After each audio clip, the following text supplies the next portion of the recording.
Hey everybody, your friendly neighborhood Strider, back once again with another Gotham City Imposters gameplay, and I've really fallen into a nice groove about what I want to do with this YouTube channel.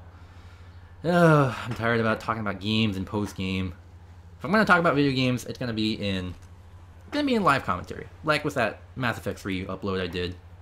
But if I'm going to do this post-game commentary with all this archive footage I saved for you guys, I'm going to talk about different shit. Like Legend of Korra. God damn it! Such a good show! Oh god, okay. If you don't know what Legend of Korra is, it is a critically acclaimed animated television series. It is a sequel to The Last Airbender, Nickelodeon's animated television series about 4 years ago. Don't quote me on that. It is such a good show. God damn it.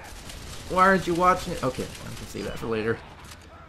Anyways, Last Airbender, you know, takes a lot of inspiration from anime and Asian influences and stuff. And, you know, when I first watched it, I thought it was gonna be like, oh god, this is gonna be some kind of weeaboo anime. I can draw anime too, cartoon series. Oh, but it rewarded the patient. I was patient. After a while, it really progressed into something nice. Character development, arcs, actual history between characters, like all those times Zuko tried to capture Team Avatar, the Avatar, and it's like, hey, remember that time when I tried to capture you guys? Yeah, can I join your side now? God damn it. Oh god. It was like, first of all, I gotta talk about, you know, I loved the Last Airbender series, but god damn, that first season, it was pretty much Pokemon. I mean, god damn it, it was, seriously, god damn it. Prince Zuko is trying to capture the Avatar, the spirit of the world, embodiment of the world, that was going to restore order to the world. But Prince Zuko wants to capture him. Of course, he's not going to capture him at first, or at all, because he's a bad guy. He's not going to do it. But every week, they find an excuse to shoehorn Prince Zuko in, and it's going to be like, hey Avatar, I'm going to capture you this time.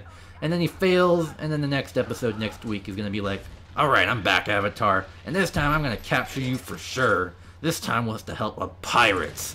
That's fucking, I'm being serious. First episode, he arrives on an island and tries to capture the Avatar. Next episode, there are pirates, and he strikes a deal with them in order to capture the Avatar. Fucking seriously. Pirates! I mean, granted, you can throw pirates in any equation and it'll make anything better, but come on! Pirates? Oh, god.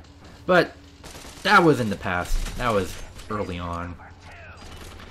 When Airbender reached the season finale, Siege of the North, it was like, holy shit, this is amazing. We got Aang trying to protect the North Pole. We got Sokka and his girlfriend, who is the moon. We got Zuko, who's trying to infiltrate and trying to capture Aang, but gets stopped. He fails, obviously, because he always fails. He's Team Rocket. And then he decides, oh, I gotta be a refuge. I failed. I can't go back to the Fire Nation now. They're gonna... I don't know what they're gonna do. But I just can't. And so he becomes a refuge. Everyone goes to the Earth Kingdom in the second season. Everything's like, oh man, refugees and stuff. Zuko tries to carve out a living as a tea server.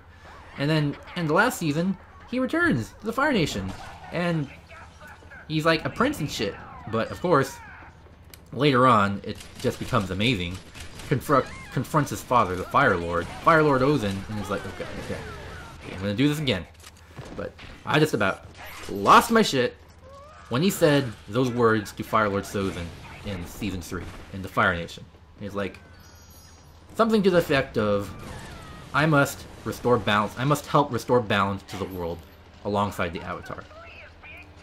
What?! That was like, okay, mind process. It's like, the Avatar is supposed to do that. The Avatar is a spirit that would restore balance to the world. And here is Prince Zuko, and he's pretty much going to do his part to do what the Avatar is supposed to do. And he's going to join his side. He realizes all the problems in the world that the Fire Nation has inflicted upon the world, and that citizens, normal citizens of the Fire Nation, have no idea. But Zuko knows. Of course he knows. He's been around the world. He's been a refugee. He served fucking tea in a restaurant. He knows. But now he's going to help restore balance. And that was just The entire series, the entire series has been important overall, but when you take Zuko by himself in The Last Airbender, I guess you could say it was kind of like a Darth Vader moment, but not without, without Jar Jar Binks. It was just this amazing character development of this guy who thought he wanted something and was a villain for it in the first season. And we move on, finally, he's redeemed himself in the last season, and is a part of the heroes. And it's just, god damn it! 3 seasons, and I see this incredible transformation. You don't get that in everything in television. You don't get that in Kardashians. Fuck that show. I don't even watch that show. I don't even know what I'm talking about. But yeah, Airbender. It was amazing. So now, we have Legend of Korra.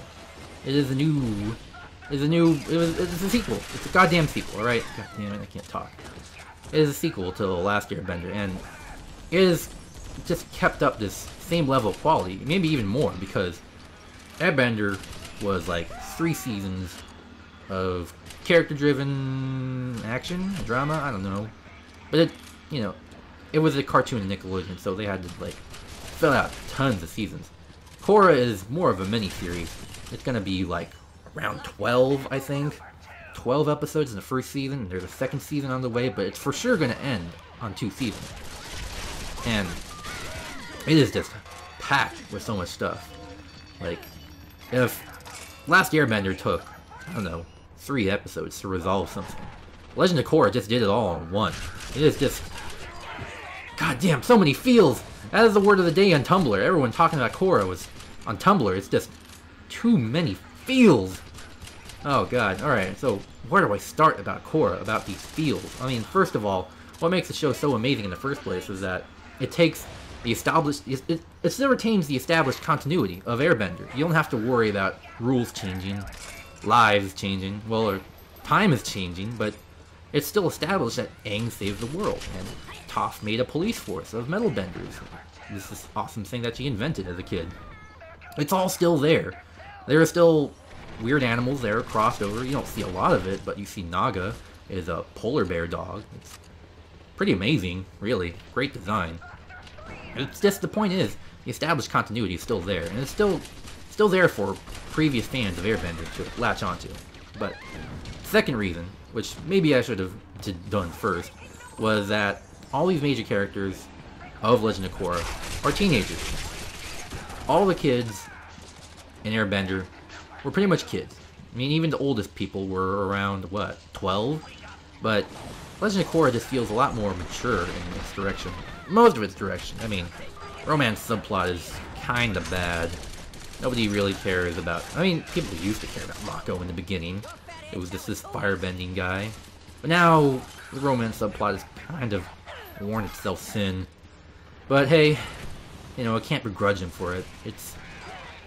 As much as people hate the romance subplot in Legend of Korra, you gotta admit, that is what it's like to be a teenager. I gotta think about people and love and crushes. That's pretty much teenagers in a nutshell. And as much as we hate that part in teenagers, everyone was a teenager at one point. Even I was a teenager at one point. And we won't speak of it again.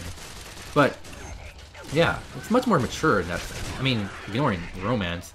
I mean, Korra, even though Aang did this too, realizing he's not going to be the perfect airbender, the perfect avatar. But Korra does that too, in a much different way. For example, Korra realizing that she can't connect to the spiritual world. She doesn't have a whole lot of spirituality.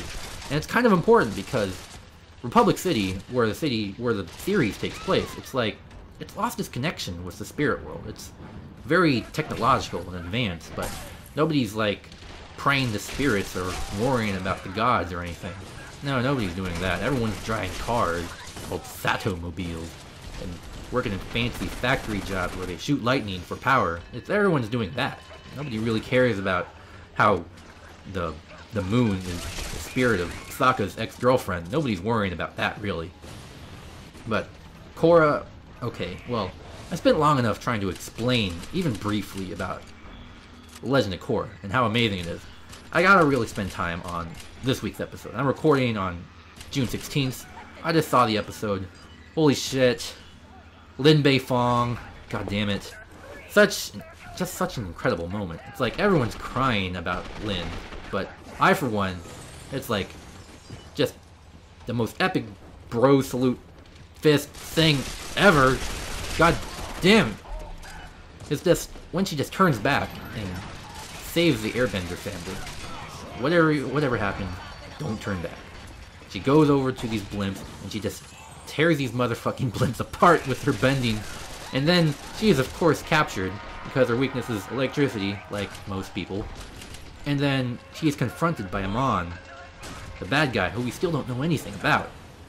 And she just stares him down, tied up, and is like, I won't tell you anything, monster.